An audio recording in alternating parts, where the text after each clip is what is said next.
All right. The name is Delman doing the review for the new LL Cool J The Force. This review is done on behalf of Old Heads Network.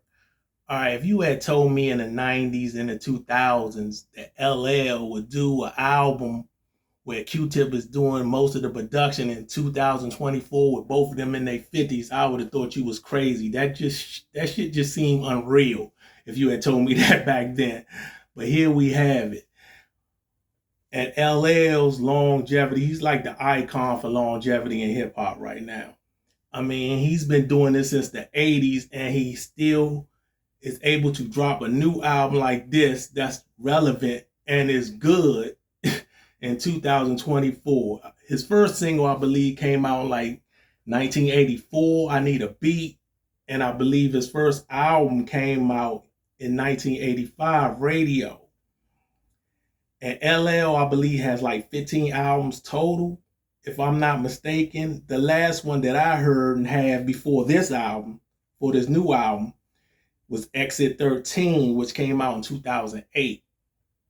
And now he does have another album that came out in 2013 called Authentic. I believe it's called Authentic. I never heard the joint. I never even knew about the album until like a few months ago. I was like, damn, that shit came and no one I knew at the time talked about it or even said anything. I think a lot of people didn't know nothing about that album, to be honest with you. So for him to put out a new album right now, I didn't think LL would put out a new album. I thought he was pretty much done making new music. You know, I had heard he was in the studio heavy with Dr. Dre, but you know how that shit go with Dr. Dre. That shit could easily just go into the archives and never come out. So for us to get a new album from LL is a surprise because he really doesn't have to do it. You know, he's acting, has the long running TV show. I don't know if it's still in syndication. I'm sure it's still in syndication, but I don't know if they got like new episodes and new seasons and shit. But he's acting. He has the Rock the Bells radio station. So I really didn't think he would put out a new album. But here we have it.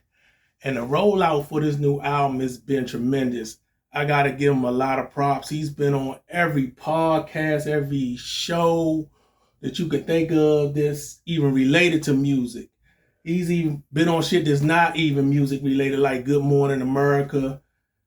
And even after the album came out, like as I do this review, I think the album's been out like a week or so. And I'm still seeing him pop up on different podcasts and different shows promoting the album, promoting itself. So, and I believe it's paying off because I believe the album is charting very good, very well. I'm not one to follow the charts or the billboards. I really don't care about that shit. But I like to see good albums do well on the charts. So, and I believe it's doing well as of now. And LL is very impressive on this new album. His rhymes, his delivery is top notch. He even gets a little militant on here. He gets very militant on here. He has his social warrior shit going on, black consciousness, which we never really heard from LL. He's never been that type of artist. He'll drop a little knowledge here and there, but he's really going hard in the conscious paint with this album. And that's refreshing. I mean, at this age, you know, he in his 50s, what else would he talk about but dropping knowledge and, you know, and really getting into that bag? I mean, at that age, you're going to have a bunch of songs talking about how many chicks you get or how much money you got. He's not on that time. This album is really for the culture, like he said in his interviews. And Q-Tip is on some different shit as far as production. It's kind of like a futuristic sound. Very little sampling from what I can hear. Very little sampling. More instrumentals and live instruments and live and original sounds on his production. And he does a good job. Does a good job for the most part on this joint, on the production. And standout songs like Spirit of Cyrus is on some Black Village vigilante shit, on some black, you know, getting at the dirty racist cops with Snoop helping out on the hook. You got a song like The Force, which is a very strong song. I really like that joint. Saturday Night Special, which a lot of us have heard. He, you know, dropped that a few months ago. featuring Rick Ross and Fat Joe. That's a good song. You got Passion. I believe he has a video for that, which is a good song. You got Postmodern, which is a great song. You got 30 Decembers, which is one of the really standouts on the joint because it's a story. And it's a story about him on the subway. I believe the story is from 2020 during the pandemic, if I recall hearing him say that in an interview. And he just detailing everything he's seeing on the subway, how things have changed from when he was riding the subway way back in the day until now. And that's a good song, really good song, good storytelling. Like I said, that was refreshing. He has another joint called Run It Back, which is pretty good. Another song called Huey in the Chair. That's Huey Newton from the Panthers, if you're not familiar. Featuring Busta Rhymes. You got Basquiat Energy, which is a great song. You got Murdergram featuring Eminem, which is a nice song. I believe they got video. That's a good song too. Got a video for that. I really like the video. I like how they did it. And then you got The Vow featuring 3 new folks I never heard of, but they kill it. And I think this is the only song Q-Tip doesn't produce. I believe one of the dudes that's rapping on the track does the production, if I'm not mistaken. And it was only 3 songs that I really didn't care for, like Black Cold Suit, I believe that's the name of the joint, which was one of the joints I wasn't really feeling. I wasn't feeling the hook, and I thought Q-Tip did a little overproduction on there. I think he went too far with the production, tried to do too much.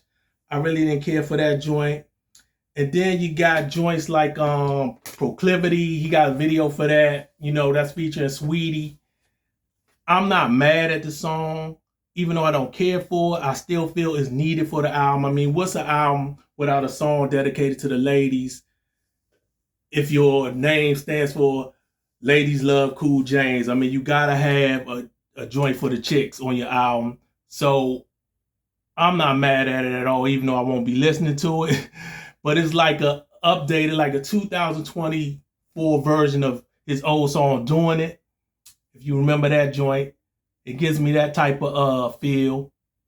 And then you got another joint called Praise Him, featuring Nas, which I thought both of them killed it, but I really didn't care for the beat. I really didn't like the production on that joint.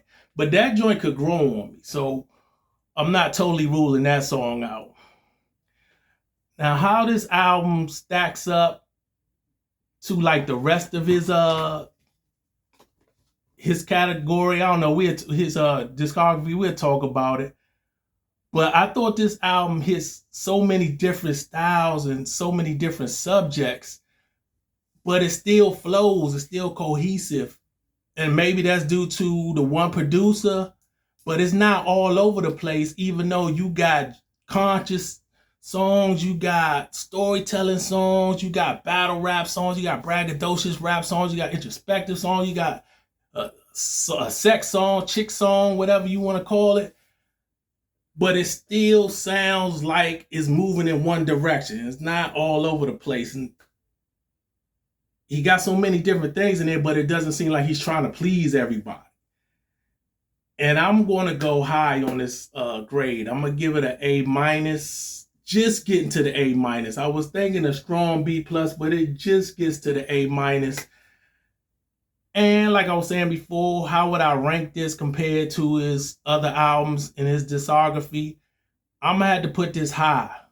I'm going to have to say this might be his 3rd best all-time album. And if you know his career, his album, his discography, he does have a lot of hit or miss albums. He got some albums you think was terrible. Other albums you thought it was pretty good. So this is 3rd to me. I will put probably Bigger and Deffer and Mom Said Knock You Out over it. You know, there's 2 classics right there. And then I'm not saying this is a classic because it's not. But Radio, I would still have this higher than Radio because I think Radio is a classic, but it's a classic for its time. I really don't find myself listening to Radio a lot these days. So I'm going to put it above Radio, even though Radio's a classic. And I'm going to say it's better than Mr. Smith too, one of his better albums too. I think Mr. Smith was a very solid album, but not better than this joint. So I highly recommend you get this album. Much respect and salute to LL and Q-Tip for bringing us this album. And the Vets, man, the Vets are killing it this year. If any old head saying ain't no good music out, you are sadly mistaken. There's been a lot of good albums this year put out mostly by Vets.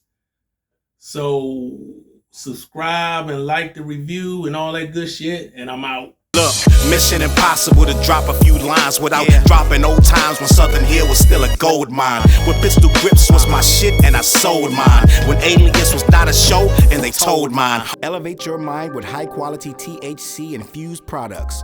BlackYeti.com. Black-Yeti.com.